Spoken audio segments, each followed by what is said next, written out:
ghosts! You might be thinking to yourself, do I feel lucky? Well, do ya, punk? Because we're in the era of the lucky girl. Lucky girl syndrome is in the spotlight, and today I'm exploring what it is, why it works sometimes, and why it doesn't work sometimes. And why it's not what it appears to be. The guy in that Clint Eastwood film was not lucky at all.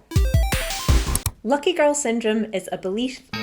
Lucky girl syndrome is a belief/delusion that everything works out for you. And I say that without any malice. Delusion is low-key self-care at this point. A lucky girl believes that they're lucky and everything works out for them. It took off on TikTok after Laura Galib talked about it in December 2022. And I found it because other TikTokers started talking about how lucky girl syndrome really works. The lore is that you keep saying to yourself things like, everything works out for me. I'm so lucky. Great things are always happening in my life. And then great things happen in your life. You can focus your luck on something specific that you want to happen, which for most people is money. Money is always happening in my life. Or it could be that you want to find a new job or find love or anything really. The videos I watched emphasise saying this after something good happened. So if you found £1 on the ground, you'd pick it up and say, this makes sense because good things are always happening to me. And that's it. That's how you get what you want. You just believe you're lucky and your desires will come to you. Except it isn't. Lucky girl syndrome is one more star in the galaxy of manifestation techniques. I covered manifestation using TikTok before in an old video, but after following the techniques of manifesting, I saw a little bit of good luck and a whole lot of nothing. And I came to the conclusion that manifesting is sort of a placebo. I realise I'm leaping. Manifesting is the act or practice of bringing something into your life through belief. And a placebo is a sugar pill that scientists use in medical testing. They give some people a pill with ingredients that they think will cure a medical problem. And they give other people a sugar pill and tell them that it will cure the medical problem. Neither of these groups know which they have. But this way, the scientists can tell if the pill with the medicine in it is actually doing something. Because it turns out that the human brain is so magical that if we think we're being cured, we can actually cure ourselves. Honestly, there's a lot of debate about whether placebo pills should be put on the market because they'd help a lot of people improve their health, but they're apparently a legal and ethical nightmare. So how is manifesting and lucky girl syndrome a placebo? Psychologist Dr. Caroline Keenan gives this example. Imagine you're going for a job interview, but for a job you actually want, not just because you're forced into this system of labour and survival. If you feel unprepared, you might be likely to notice little signs that fit your expectations. So if people don't seem engaged in what you're saying, you might think to yourself, it's because I'm unprepared. This is negative. I'm not going to get the job. And this then confirms in your mind that you're not lucky. Now imagine the same interview, but you do feel ready for it. You're thinking to yourself, I'm going to nail this interview and I'm definitely going to get this job. This mindset makes you feel calmer and allows you to answer more eloquently and confidently. And then you see the interviewer nodding and smiling, and this confirms your belief that you can do this because you're lucky. This is also called confirmation bias. In fact, it's probably just called that. I don't know if anyone else refers to it as a placebo. But how does this become a lifestyle? Well, finding £1 on the ground confirms to me that I'm lucky. Then I'm in a good mood, believing that good things always happen to me. So then I play the lottery and I win a small prize. Winning the small prize happened because I believed I was lucky. But it's not magic, it's cause and effect. I wouldn't have played if I believed I was unlucky, and then I wouldn't have a chance of winning a prize. Believing you are lucky gives you the confidence to take risks, and if those risks pay off, you're going to continue to believe that you're lucky. But on the other hand, if you don't see any luck coming your way,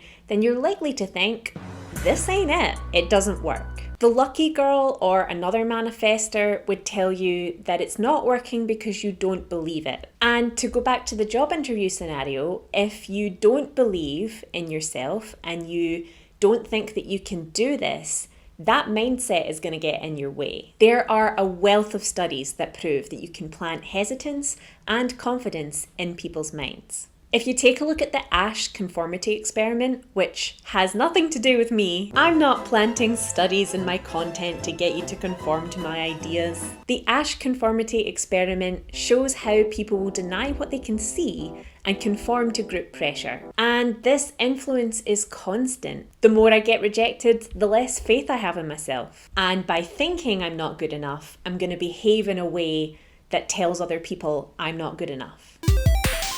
I saw a Vox article that linked lucky girl syndrome with The Secret. The Secret is the exact same manifestation technique, just deployed under a different name, and it was really prominent in the noughties and has a pretty dodgy documentary. These manifestation techniques have similarities to the law of assumption and the law of attraction, and funnily enough, I found the same techniques used in another video that I did about manifesting, which was called The Strangest Secret. Apparently, until Lucky Girl came along, there wasn't a lot of names out there for your manifestation techniques. So at the start of 2022, I did the Strangest Secret Challenge, which was in the form of a spoken word record released in 1956 by Earl Nightingale. I made a video at the start of my journey and then another one at the end to document my results. And as with all of these methods, there was some small wins, but no overnight success. I think the hook of manifestation to many people, including myself when I came into this, is that it feels like all you have to do is really want something, write about it, think about it, talk about it, and it'll come. But the way it really comes to you, if at all, is by your own action. The writing about it, thinking about it, talking about it, these are tools to keep the idea at the front of your mind. That way, when an opportunity comes along, you're thinking, oh, I should do this because it'll help my goal that I'm thinking about all the time. Whereas if your goal is buried under hundreds of other thoughts, then you're less likely to spot an opportunity to make it happen. So it's not that you just write it down and then it happens. It's more like you write it down to remind yourself to make it happen. It still involves doing the work.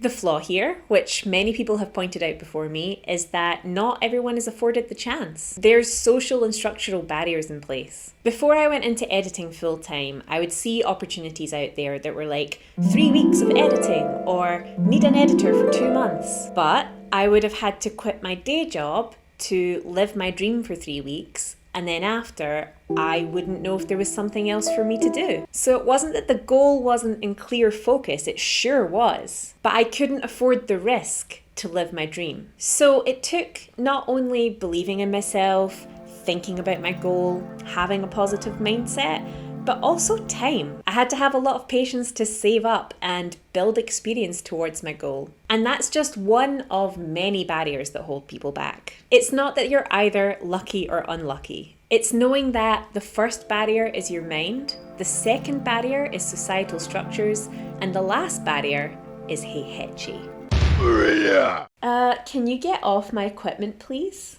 This again. I have been using a little bit of lucky girl delusion in my life anyway, because I think it's healthy to have a moment of gratitude for the simple gains in your life. So if I do land a job interview or I've had a really fun day, I'll take a moment to appreciate it and tell myself I made this happen because I'm good at what I do. And that pushes me to keep making it happen. And when there are setbacks, and I did unfortunately not get a job recently, figure out if there's something that you could have done differently, and if not, let it go. Anyway, what do you think of Lucky Girl Syndrome and manifesting? I've been manifesting more subscribers for a while now, and I just hit 2,000, so thank you, ghosts. I cannot see you, but I know you're out there. See you next time.